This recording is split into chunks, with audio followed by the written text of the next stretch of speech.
కులాలకు అతీతంగా విద్యా వ్యవస్థలో సమూహ మార్పు రావాలన్నారు మాల మహానాడు జాతీయ అధ్యక్షుడు చెన్నయ్య. గ్రామీణ విద్యార్థులు సైతం నూతన విద్యా విధానానికి అనుగుణంగా ముందుకు సాగాలని కోరారు. విద్యార్థులు ఒత్తిడిని వదిలి ప్రశాంతమైన వాతావరణంలో చదువుకుని పరీక్షలు రాయాలని కోరారు. Hyderabad JNTU vice chancellor Kishan Kumar రెడ్డిని కలిసి యూనివర్సిటీ జేఏసీ 2026 డైరీని ఆవిష్కరించారు. నాయకులు ఏంటంటే బాబాసాహెబ్ అంబేద్కర్ గారు ఏం చేసిందని అంటాడు. ఏం చేయకపోతే ఈ రాష్ట్రంలో ఈ భూమి మీద ఈ అంగి కూడా మనం దొడుకోలేని పరిస్థితి ఉందని కూడా మీకు మనవి చేస్తున్నాను.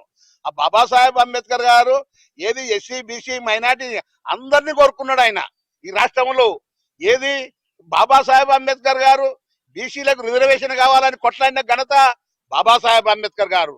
అదే మైనార్టీ కూడా కావాలని రిజర్వేషన్లు కావాలని కొట్లాడిన ఘనత బాబాసాహెబ్ అంబేద్కర్ గారు.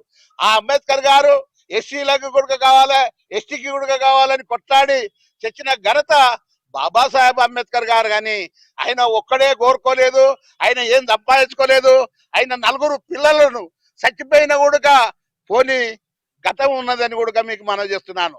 ఏది కొంత వ్యక్తులు ఆస్తులు సంపాదించుకొని కాంగ్రెస్ కు తొత్తుగా ఉండి కూడా వాళ్ళు చేసిన బాబాసాహెబ్ అంబేద్కర్ రాళ్లతో కూడా చేసిన కూడా ఆయన ముందుకు వెళ్ళిపోయాడు మన అంబేద్కర్ గారు అని కూడా మనం చేస్తున్నాను. అసలు రాజ్యాంగం రాసి ఆ రాజ్యాంగం రాసినప్పుడు ఎక్కడెక్కడో తిరిగిండు. గాంధీ గాని నెహ్రూ గాని అందరూ తిరిగితే మీ రాష్ట్రంలోనే ఉన్నాడు బాబాసాహెబ్ అంబేద్కర్ గారు. ఆయన తోటికోనంటే నెహ్రూ గాని గాంధీ గాని అందరూ వచ్చి బాబాసాహెబ్ ముందర నిలబడిన ఘనత ఇప్పుడు బుక్కులలో ఉడక ఉంది. ప్రపంచం అందరు చూస్తున్నారు.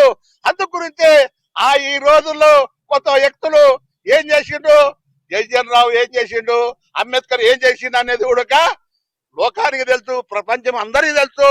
ఆ మాటలు మానుకోవాలి. మీరు మానుకోకపోతే బాగుండదు. అందుకు